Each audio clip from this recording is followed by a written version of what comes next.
paz e alegria do Senhor enche o seu coração nessa noite. Esse é meu terceiro ano aqui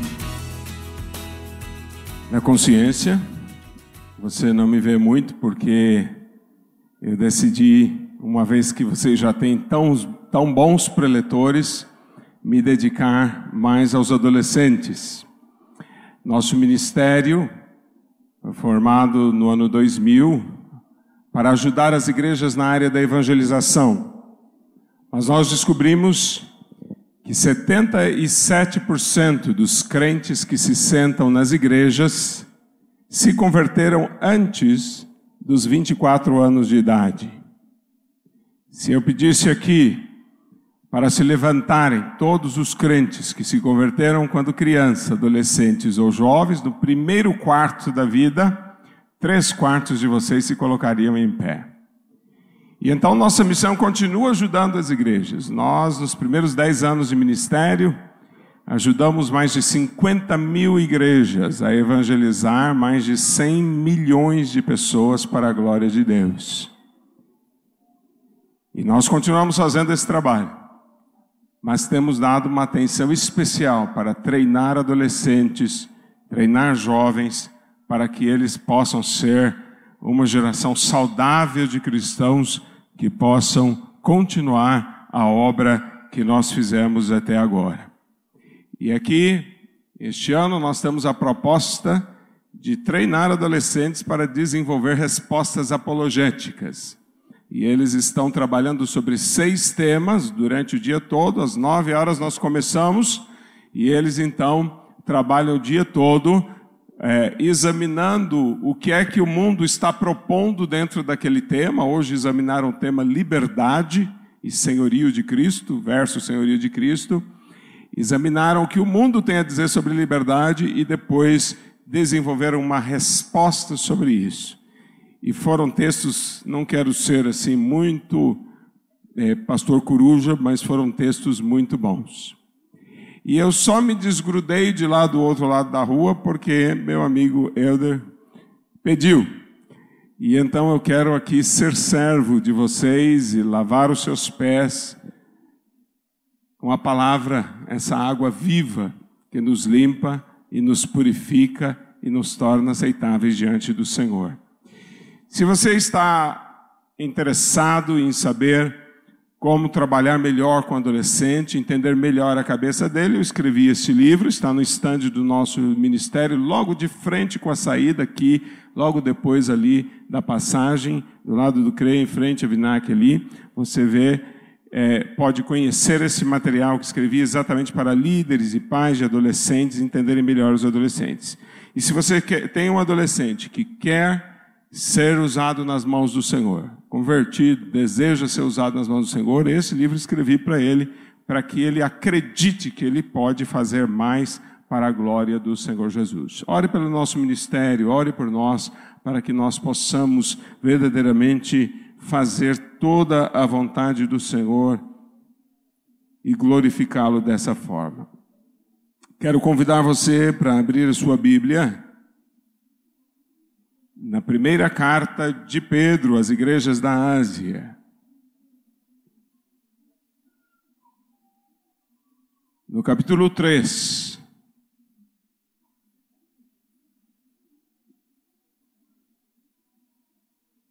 Nós vamos ler do 14 ao 17.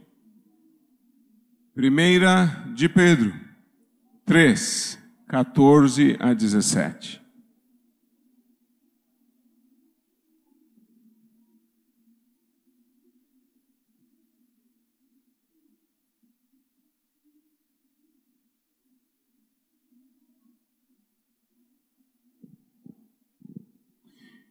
Esta é a palavra de Deus, e a palavra do Senhor diz assim: mas ainda que venhais a sofrer por causa da justiça, bem-aventurados sois. Não vos amedronteis, portanto, com as suas ameaças, nem fiqueis alarmados. Antes, santificai a Cristo como Senhor em vosso coração, estando sempre preparados para responder a todo aquele que vos pedir razão da esperança que há em vós, fazendo-o, todavia, com mansidão e temor, com boa consciência, de modo que naquilo em que falam contra vós outros, fiquem envergonhados os que difamam o vosso bom procedimento em Cristo, porque, se for da vontade de Deus, é melhor que sofrais por praticardes o que é bom, do que praticando o mal. Repita depois de mim essa palavra. Diga assim: não vos amedronteis.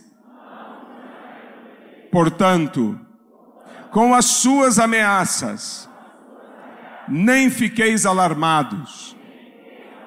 Repita isso novamente para que fique bem gravado no seu coração essa noite. Diga assim: não vos amedronteis. Portanto, com as suas ameaças, nem fiqueis alarmados. Irmãos, este mundo mudou. O mundo em que nós estamos mudou muito nestes anos recentes. E ele está se tornando cada vez mais hostil ao cristianismo bíblico, ao cristianismo verdadeiro. E aqueles que desejam andar segundo a palavra vão sentindo cada vez mais dificuldade em serem aceitos quando procuram andar de acordo com aquilo que o Senhor tem nos ensinado. Nós vemos o mundo procurando restringir a nossa liberdade aos nossos templos. Fique lá dentro do seu templo e não traga para fora essa história de que Jesus falou, Jesus disse. Se procura impedir que a igreja participe dos debates das ideias, se procura criminalizar as nossas opiniões, a nossa conduta, se zomba daquilo que nós valorizamos e se procura de todas as formas impingir aos evangélicos uma fama de ladrões ou de pessoas desregradas e assim por diante. Muitos crentes estão cedendo hoje à pressão. Muitos crentes estão aceitando serem amordaçados, reduzidos aos templos, restringidos na sua participação social. Muitos crentes estão se conformando a dizer e fazer apenas aquilo que o mundo permite. Mas não foi para isso que o Senhor nos chamou. O Senhor não nos chamou para nos conformarmos com este mundo.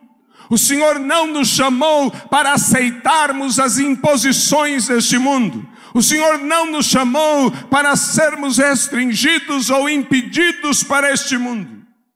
E esse texto que nós lemos mostra que Deus espera muito mais de nós. Pedro escreveu a várias das igrejas da Ásia Menor. Em um momento em que o cristianismo estava se separando do judaísmo. Ora, o judaísmo era no Império Romano uma religião legal, uma religião aceita oficialmente, uma religião autorizada pelo Estado.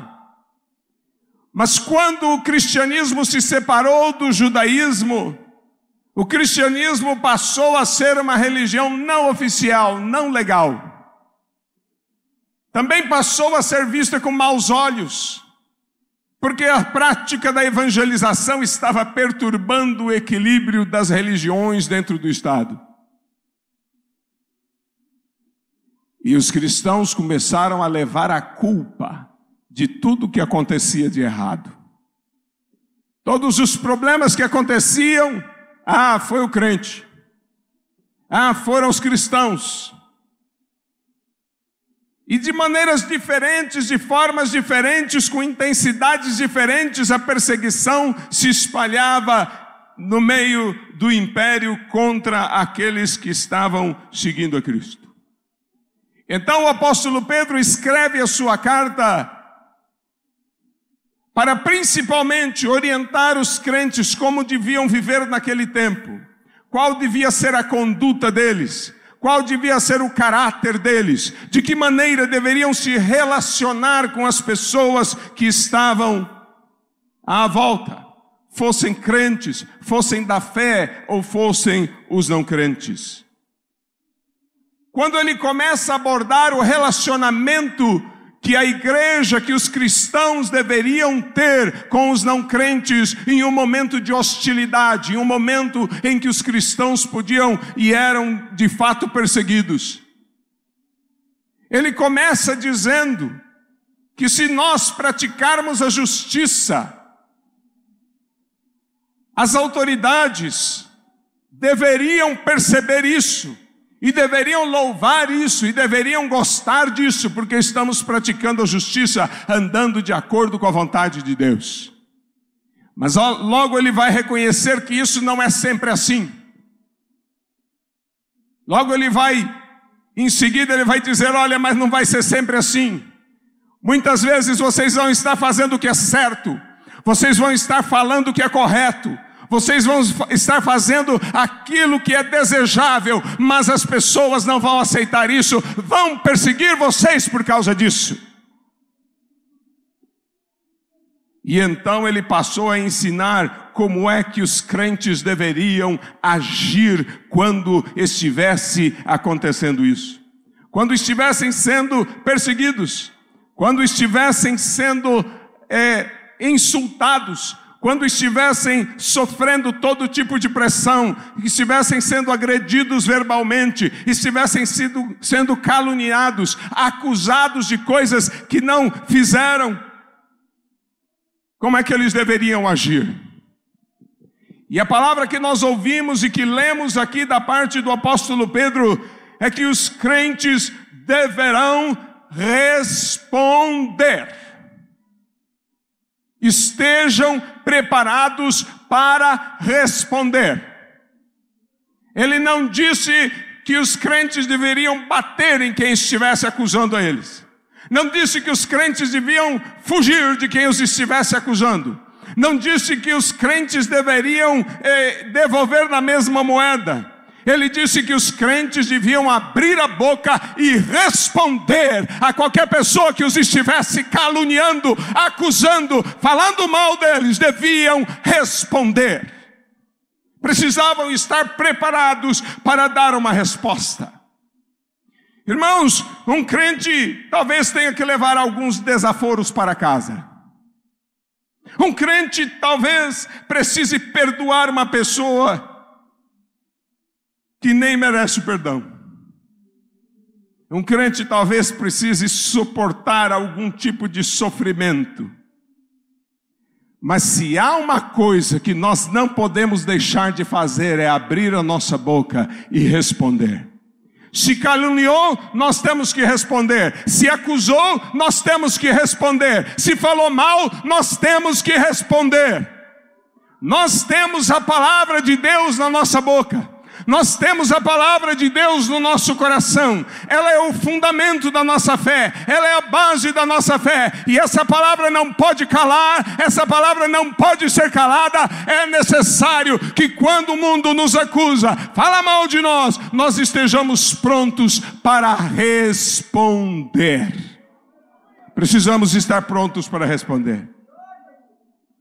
Se há uma coisa que o crente não tem que fazer, há muitas que nós temos que suportar, temos que ser pacientes.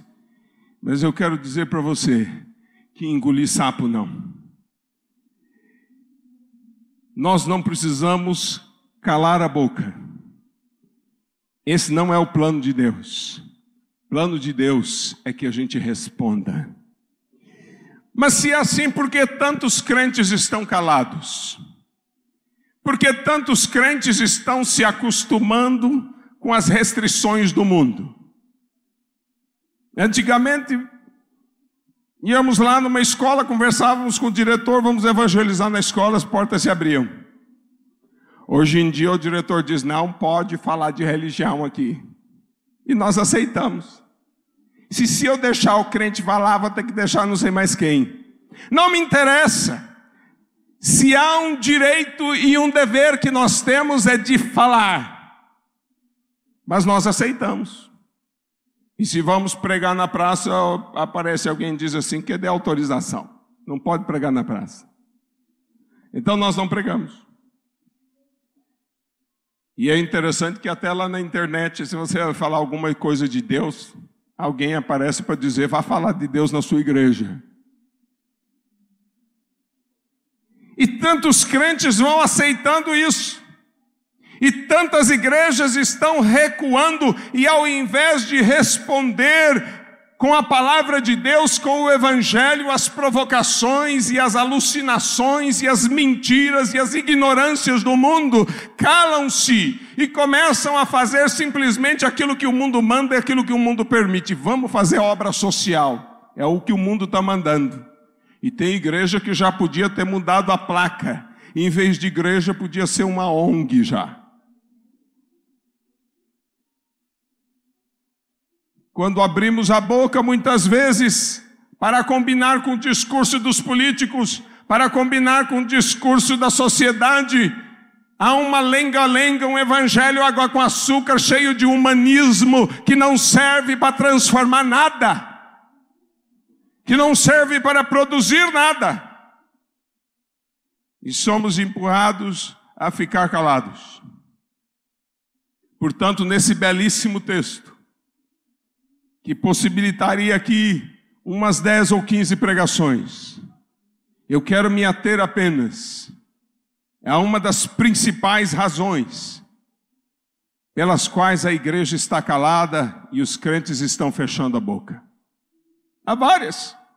A falta de compromisso, a secularização, as heresias de um evangelho humanista. Mas a principal razão, sabe qual é? Medo. Medo. Recentemente, dando consultoria para uma igreja que deseja melhorar a sua atuação evangelística, fizemos uma pesquisa, uma igreja de 600 membros. 33% dos membros daquela igreja disseram que não evangelizam, sabe por quê? Tem medo. E nós estamos vendo os crentes com medo. Medo de ser multado, medo de ser preso, medo de ser caluniado, medo de ser criticado, medo de ser xingado, medo de ser agredido, medo de perder os amigos, medo de perder o trabalho, medo de perder o status, medo de ser visto como ignorante, como fundamentalista. E esse medo tem impedido a nossa atitude bíblica. Esse medo tem impedido que nós tenhamos a atitude que a Bíblia ordena e tem feito com que a gente se conforme com esse mundo e aceite os seus ditames, aceite as suas ordens, aceite as suas pressões e nos calemos diante daquilo que dizem, daquilo que falam, daquilo que querem. E é nesse cenário que nós ouvimos o apóstolo Pedro ensinando: não vos amedronteis, portanto, com as suas ameaças, e nem fiqueis alarmados. O apóstolo Pedro está citando Isaías, mais precisamente o capítulo 8, versículo 12. Ali na mesma Almeida atualizada se lê: não temais o que ele teme, nem tomeis isso por temível.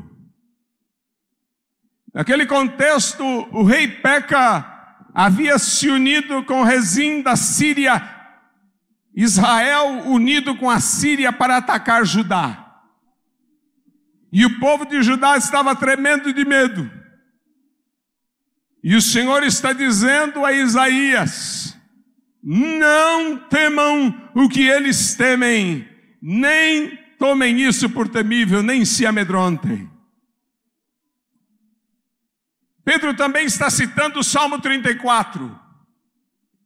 No Salmo 34, Davi está louvando a Deus pela vitória que teve sobre Abimeleque. Davi, para escapar de Abimeleque, teve que se fingir de louco. E então foi desprezado e saiu livre, escapou.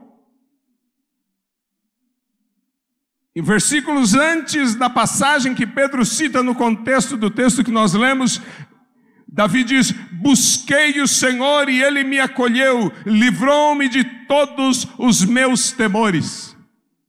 Isaías está dizendo para Judá que para que Judá fosse vitorioso naquela luta, naquela pressão, naquela luta que estava enfrentando, não podiam temer, nem se amedrontar. Davi aprendeu do Senhor que para ele ter uma vitória contra aquele que o oprimia, ele não podia se amedrontar. E ele orou ao Senhor, e a vitória que Deus deu a ele foi livrá-lo de todos os seus temores. Essa vitória que o Senhor deu. O Senhor não matou Abimeleque, o Senhor não enviou um exército de anjo, o Senhor não fez uma obra miraculosa, o Senhor tirou todos os temores da vida de Davi, e assim ele foi vitorioso.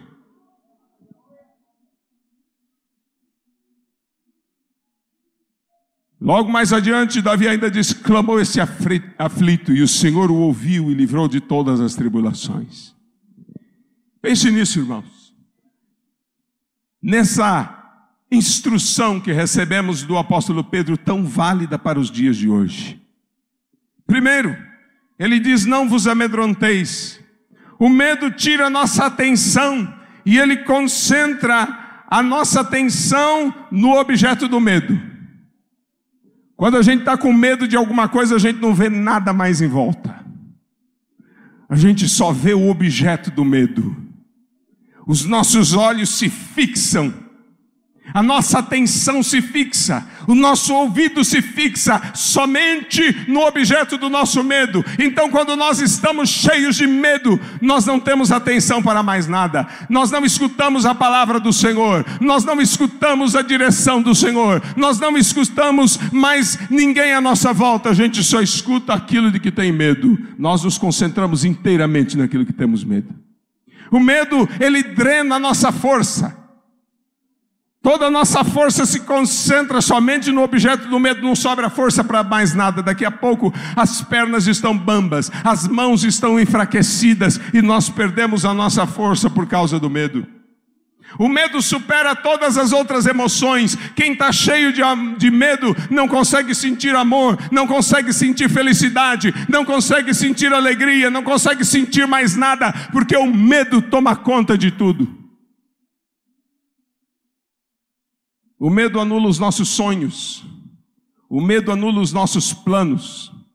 Você pode estar indo fazer a coisa mais importante da sua vida, andando alegremente numa calçada, e de repente um desses cães enormes dá aquele latido pela grade e você esquece de tudo mais. O medo acaba com a nossa imaginação, com os nossos sonhos. A gente fica vivendo para o medo. Quando estamos cheios de medo, nós não conseguimos responder. É por isso que, ao instruir que a igreja deveria ser capaz de responder quando é caluniada, quando falam mal do evangelho, quando falam mal da igreja, quando falam mal dos crentes, quando falam mal da palavra e da fé que nós temos, quando dizem mentiras, quando dizem o que nós dizemos, o que não dizemos, quando dizem que nós pensamos o que nós não pensamos, nós precisamos responder, mas se nós estamos cheios de medo, não vamos conseguir responder. O que meus colegas vão pensar, e fico com medo do que os colegas vão pensar. E se me processarem, e ficam com medo de ser processado. E se me derem uma multa, e ficam com medo da multa. E se eu fizer isso, que meus vizinhos vão pensar? E o medo impede que nós cumpramos a palavra de Deus e respondamos àqueles que estão caluniando, que estão dizendo mal. Mas a segunda coisa nessa frase é: não vos amedronteis com as ameaças deles, com as suas ameaças. Literalmente, o original nos traz: não vos amedronteis com os mesmos medos deles, com os medos deles, com aquilo que eles temem. E algumas traduções fazem dessa forma. Você sabe com que vão nos amedrontar? Com que eles próprios têm medo. E quando se tratar de calar a boca de um crente, de calar a boca da igreja, de obrigar a igreja a dizer aquilo que o mundo quer ouvir, de obrigar a igreja a falar somente aquilo que o mundo gosta, aquilo que ele quer. Quando se trata disso, eles vão nos ameaçar com aquilo que eles mesmos têm medo. E por isso a palavra do Senhor disse: não tenham medo daquilo que eles temem.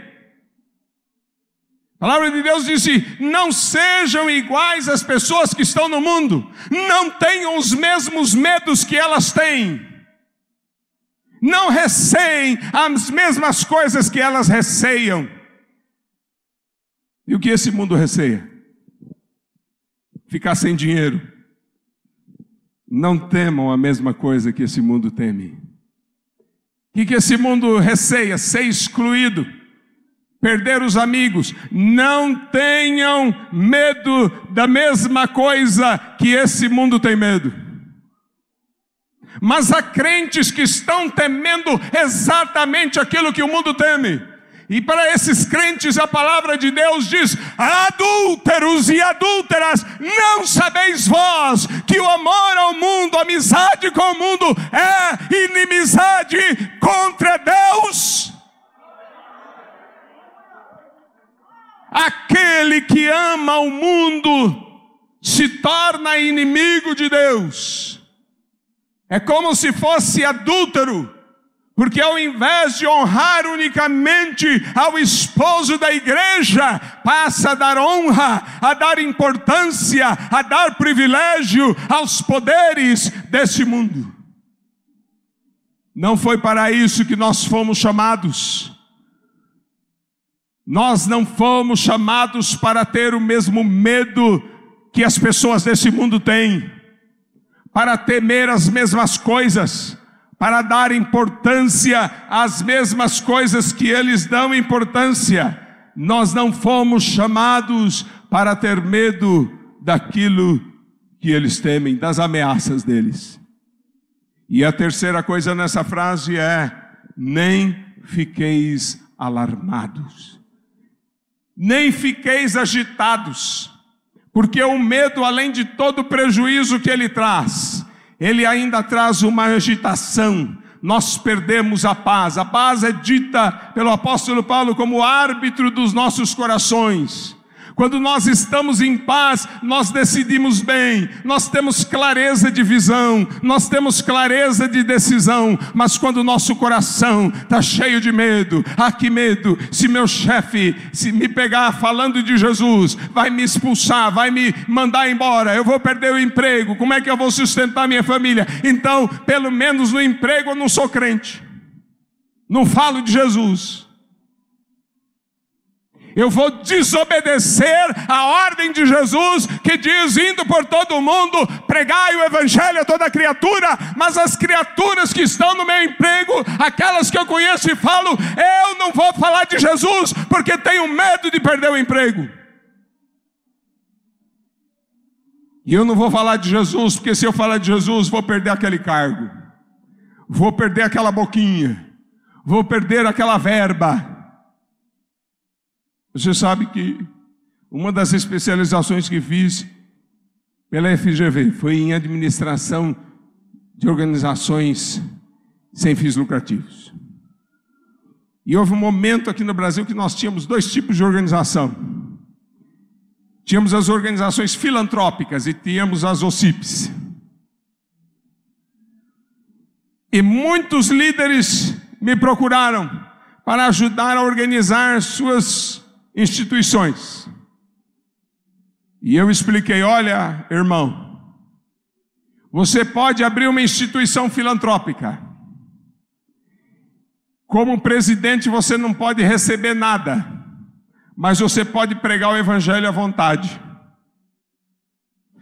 Você pode abrir uma OCIP, você tem que receber um salário, é obrigado, mas não pode pregar o evangelho. Qual que o irmão prefere? Qual você acha que a maioria prefere? Prefere receber, mas não pregar o evangelho. Prefere calar a boca para poder abocanhar uma verba que não pode ser usada por instituição religiosa. Então ele deixa de pregar o evangelho e abraça o dinheiro. É isso que está acontecendo.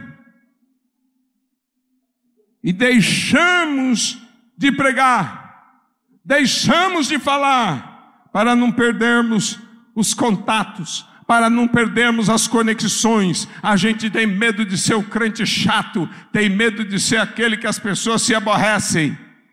E por isso aborrecemos a Deus, e enojamos a Deus, e desobedecemos a Deus, para fazer aquilo que o mundo deseja. Não vos amedronteis, portanto, com as suas ameaças, nem fiqueis alarmados. E um bom exemplo disso é o Pedro, que algumas semanas antes havia negado o Senhor Jesus, com medo de sofrer, com medo de ser chicoteado, com medo de perder a posição na sociedade, com medo de ser preso, com medo de ser morto. Ele disse: eu não conheço este homem, não conheço. Ao invés de responder, ao invés de falar, ele se calou, disse: não conheço esse homem. Mas depois da morte do Senhor Jesus, depois de ser cheio do Espírito Santo, esse mesmo Pedro entra no pátio do templo, atravessa aqueles muros com muitas advertências do que podia e não podia fazer ali dentro. E dentro daqueles muros, ele prega desse Jesus Cristo morto e ressuscitado. E quando a polícia dos sacerdotes veio para prender, para ameaçar, para impedir, para forçá-lo a se calar, ele disse: antes importa obedecer a Deus do que aos homens. Pode chicotear, pode bater, pode pôr na prisão, pode ameaçar, mas é aqui mesmo, dentro do templo, que eu vou pregar desse Jesus que vocês mataram, mas que ressuscitou e que vive para sempre. Aleluia!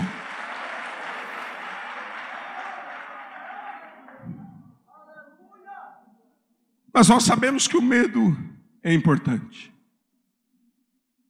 O medo nos ajuda a sobreviver.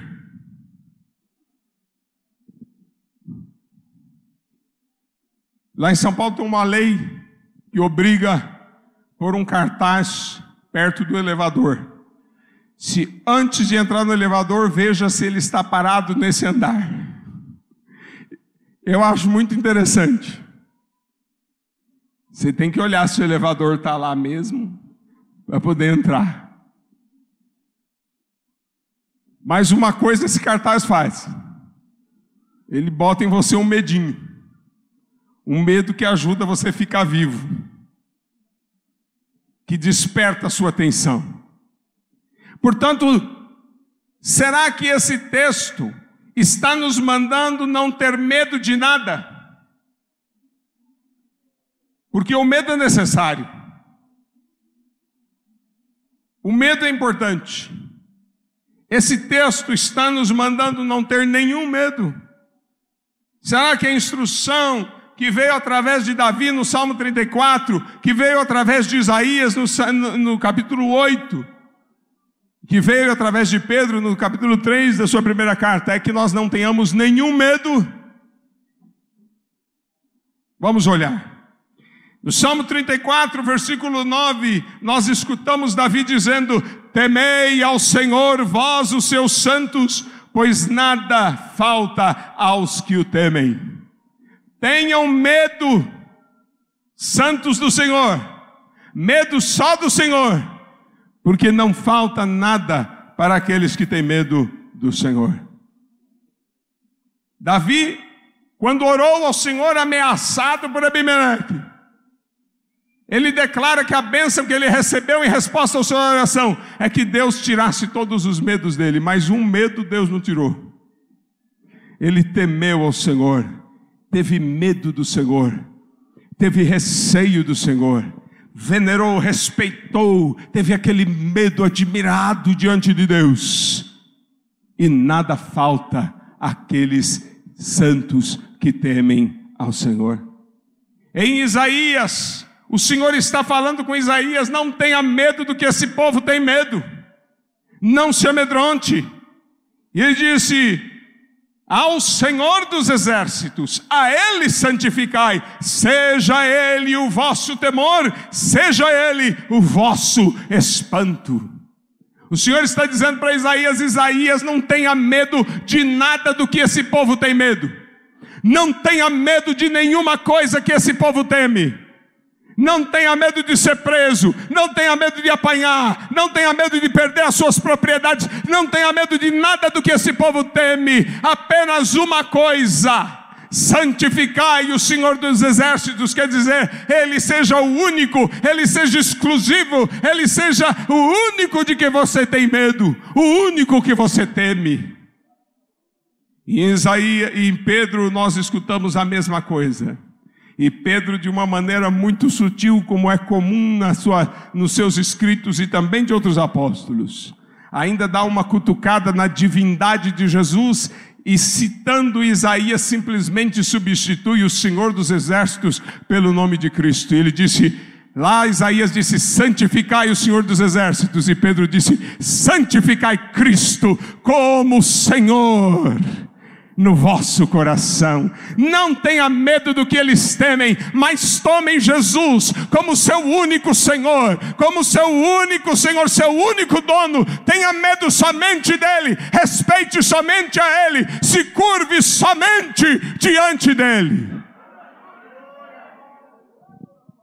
Não posso esconder que quando nós tememos ao Senhor, nós respeitamos. O próprio Pedro já falou sobre isso. Temendo ao Senhor, respeitamos até os governantes.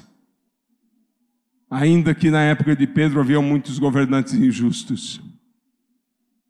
Mas nós não temos medo de ninguém e de nada. Somos chamados a ter medo apenas do Senhor. Portanto, para que o medo não nos paralise, para que o medo não nos faça fracos, sensíveis às ameaças do mundo, para que o medo não nos faça perder a paz, nós devemos temer ao Senhor. Porque quando nós temos medo de Deus, quando nós temos temor de Deus, quando nós não queremos desagradar o Senhor, quando nós não queremos irritar o Senhor, quando nós não queremos entristecer o Senhor, quando a gente tem aquele temor, aquele receio de desagradar a Deus, nós não tememos mais nada, nós não temos mais medo de coisa nenhuma. O medo ao Senhor, o receio do Senhor, o temor do Senhor é a receita de Pedro para fazer com que a gente perca o medo das ameaças do mundo. Não se enganem, as ameaças do mundo vão aumentar. Em muitos países já aumentaram. E as pessoas não podem expressar a sua fé, nem ao menos com um símbolozinho no pescoço. As crianças vão entrando na escola e se tem algum símbolo cristão, são obrigadas a tirar. Não podem andar na escola com um símbolo cristão. E as pessoas são proibidas de falarem de sua fé em qualquer lugar. E já há planos, e isso já aconteceu em outros países, e volta agora a ameaça em alguns países, de que até mesmo dentro das suas casas, os pais não possam falar da sua fé aos seus filhos. A pretexto de um Estado laico, o que quer que isso signifique na cabeça de alguns. A pretexto de proteger as crianças.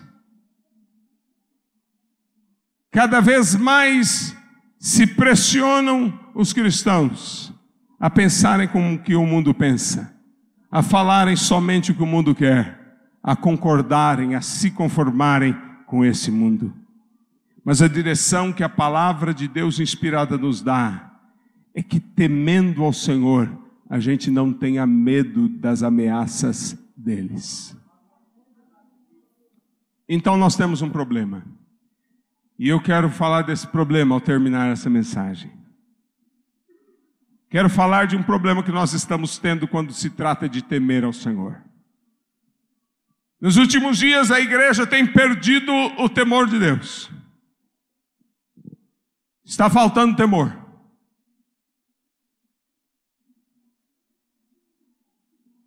Há alguns anos atrás, quando alguém subia ao púlpito para ler a Bíblia, ninguém se mexia. Parava onde estivesse. Hoje em dia, pode ler a Bíblia inteira, que as pessoas continuam conversando, continuam andando, continuam se divertindo dentro da igreja, como se fosse uma casa de show. Nós estamos com um problema de temor na igreja. Está faltando temor. Para muitos crentes, Deus é o cara lá de cima. Muitos crentes moderninhos, para eles Jesus é 10. Não estão tendo a consciência de diante de quem estão. Não estão tendo a consciência de quem é Deus. Para muitos, Deus pode ser encostado na parede. Olha aqui, Deus. O Senhor me prometeu e agora tem que dar. Ou então o quê? O que é que você vai fazer contra o Todo-Poderoso?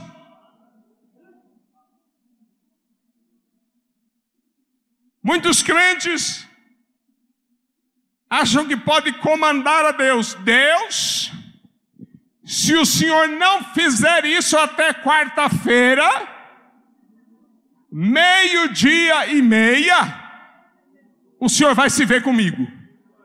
Sim. As conversas de muitos crentes estão repletas de piadas de Deus. Irmão, vou te contar uma. Aí o São Pedro chegou lá no céu e falou para Deus: que Deus é esse? Que você pode usar o nome dele no meio de uma piada?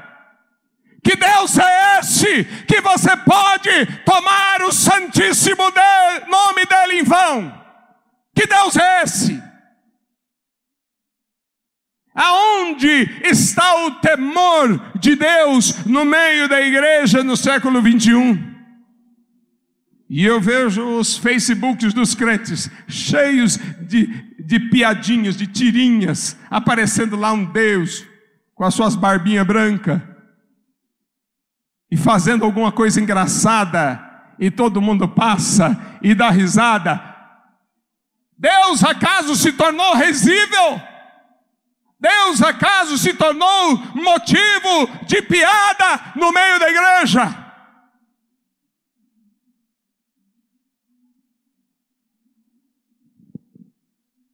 E muitas peças de teatro que a gente assiste hoje em dia na igreja, tem até de vez em quando um Jesusinho ou um Deusinho fazendo coisa engraçada, e todo mundo dá risada. Que engraçado. Os crentes estão adorando esse Deus engraçado, esse Jesus divertido, e quando não, nós vemos crentes tão intelectuais que acham que são mais inteligentes do que Deus. E tem a coragem de escrever livros dizendo o que eles fariam no lugar de Deus. E se eu fosse Deus, ia fazer diferente.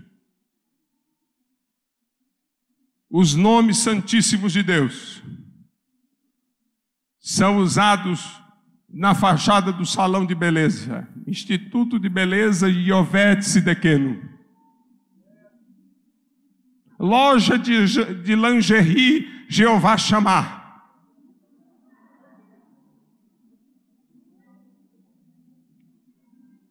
ou não? Talvez aqui em Campina Grande não aconteça essas coisas. Igreja do Senhor, nós precisamos fazer um conserto. Porque o temor de Deus está desaparecendo do nosso meio. Os crentes perderam a reverência, perderam o temor. E depois a gente fica pensando como é que podemos ter uma igreja tão banana. Disse que temos mais de 40 milhões de crentes. Em época de eleição a conta aumenta. Próxima eleição, acho que nós já vamos ter uns 100 milhões de evangélicos no Brasil. E essa igreja não faz nada. Não tem voz ativa. Não fala contra o pecado. Exceto uma voz que se levanta aqui, outra ali, outra salpica lá, outra salpica adiante. A grande parte da igreja está tão ocupada com seus interesses materiais, com as suas ganâncias, com suas vontades particulares. Tão amedrontada de perder o dinheirinho, de perder o carguinho, de perder a posiçãozinha, de perder o amiguinho, tão ocupada que não tem a coragem de abrir a boca para dizer: isso está errado, isso leva para o inferno, essa não é a vontade de Deus, o que Deus quer é isso, esse é o caminho, é por aqui que devemos andar.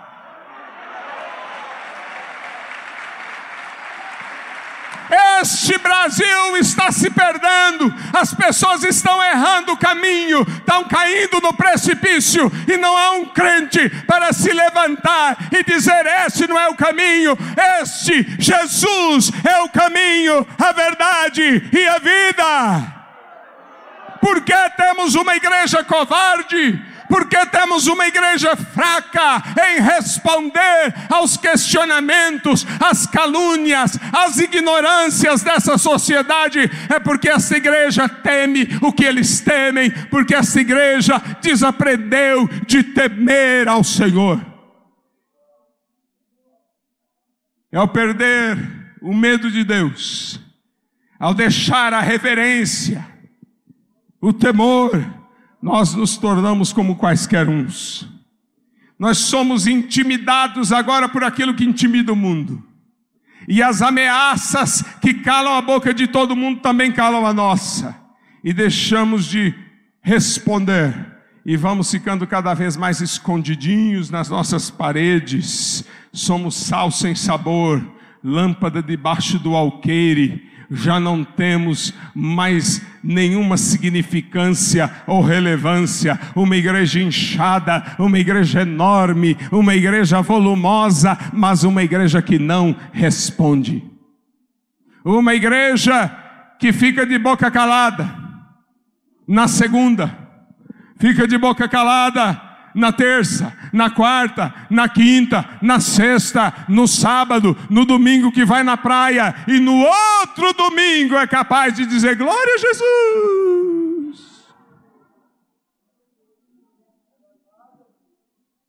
Lá fora, o seu colega de trabalho, o seu colega de escola, a sua vizinha precisa escutar esse glória a Jesus.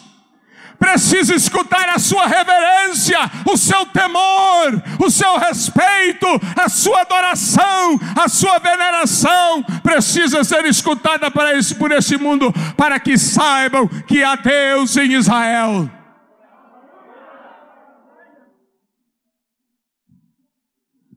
Acaso o Deus na nossa geração é menos poderoso do que o Deus nas gerações passadas? Será que Deus foi rebaixado de posição? Será que Ele ficou mais fraco, menos respeitável, menos adorável? Será que Deus não merece mais o nosso respeito?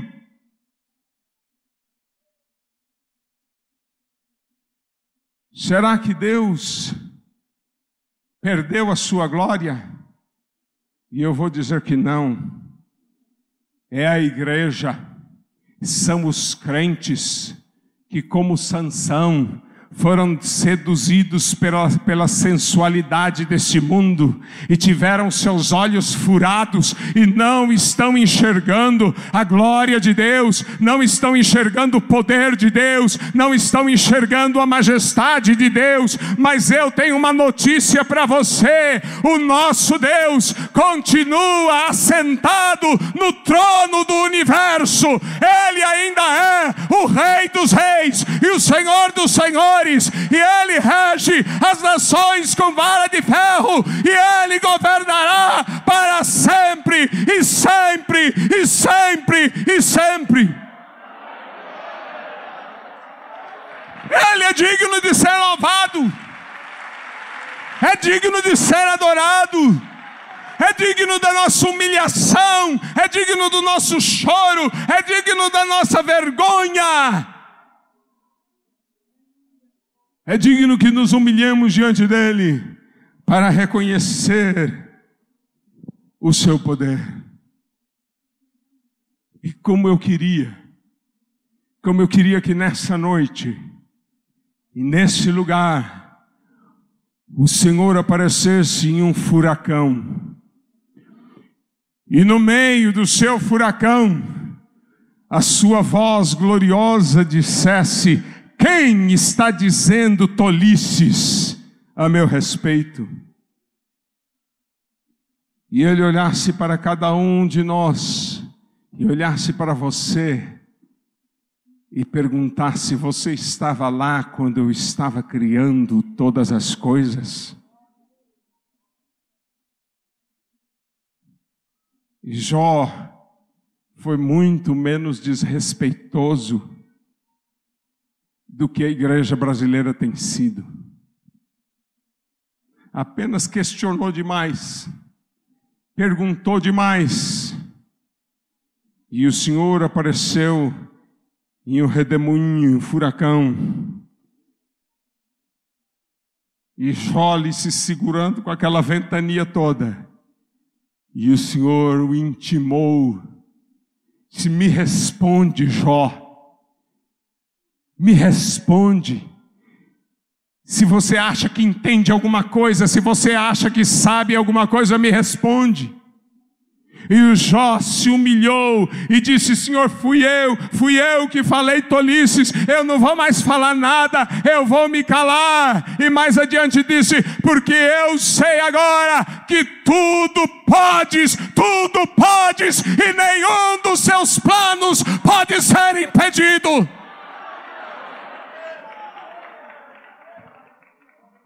Jó entendeu o poder desse Deus. E eu fico pensando, se tivesse um furacão aqui, mas aqui está o que é mais poderoso do que um furacão. A palavra de Deus está aqui esta noite. E essa palavra de Deus precisa restaurar o respeito, o temor, a reverência nos nossos corações. Essa palavra de Deus que diz em Hebreus 12, capítulo 12, versículos 28 e 29, por isso, recebendo nós um reino inabalável, retenhamos a graça. Graça para quê? Graça para a gente deitar na rede e ficar fazendo graça. Graça para a gente dizer: já estou salvo mesmo. Deus é bom, é misericordioso. Que engraçado, esse texto está dizendo: por isso recebemos nós um reino inabalável, retenhamos a graça pela qual sirvamos a Deus de modo agradável. Deus tem que se agradar do nosso serviço. E como é que Ele se agrada? Quando nós o servimos com reverência e santo temor, porque o nosso Deus é um fogo consumidor.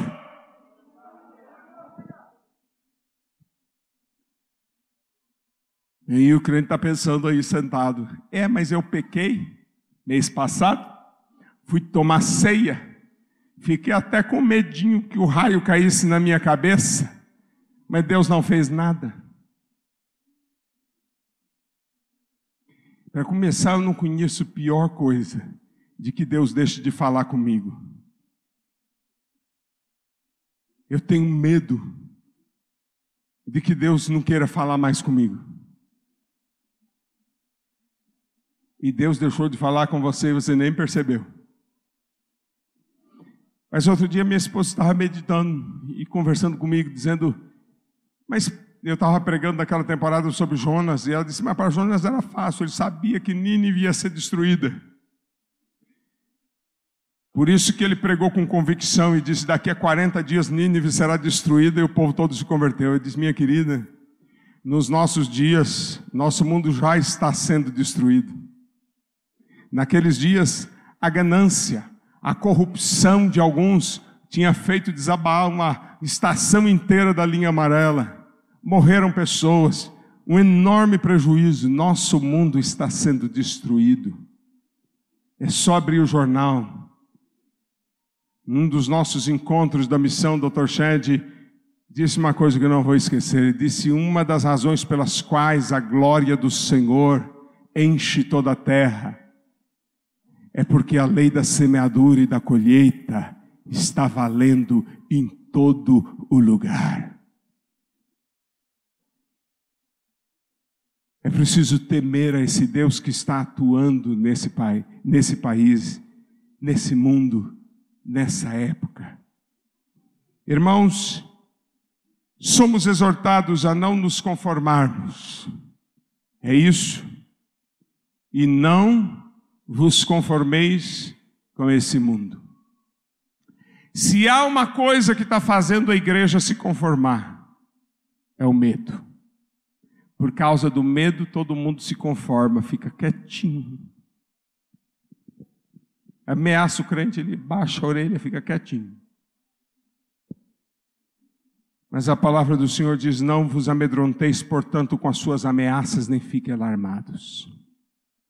A palavra de Deus nos exorta a temermos o Santo, temermos o Senhor, para que a gente não tenha medo das ameaças desse mundo. Se nós queremos ser uma igreja que não se conforma, se nós queremos ser uma igreja que não se amolda aos padrões deste mundo, mas uma igreja que se levanta e que denuncia o pecado, e que fala o que está errado, e que mostra o que está certo, se nós queremos ser uma igreja que responde, nós precisamos temer ao Senhor e não ter medo das ameaças desse mundo. E eu rogo a você que essa noite, essa semana, e sem parar, tenha um encontro com esse Deus poderoso, esse Deus temível. 2 capítulos antes de Isaías ter dito essas coisas que Pedro repetiu, no ano em que morreu o rei Uzias, ele viu a glória de Deus. Ele viu o Senhor assentado no seu trono, e o manto do Senhor enchendo o lugar. E ele viu as miríades de anjos, e viu a glória de Deus, e ele temeu.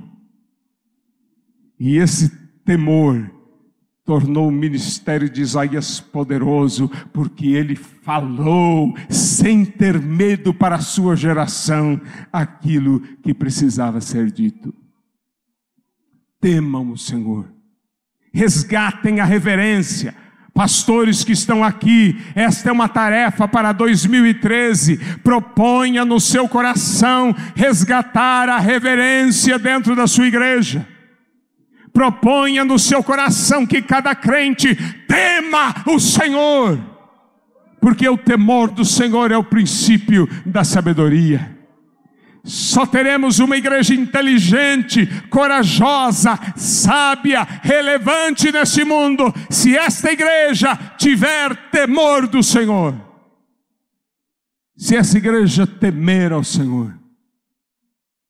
Tiremos do altar este ídolo, a que muitos estão chamando de Jesus, mas que pode ser zombado, que é engraçado, e colocamos nele aquele nome que é sobre todo nome, aquele que recebeu todo o poder nos céus, na terra, aquele que é Senhor de tudo e de todos.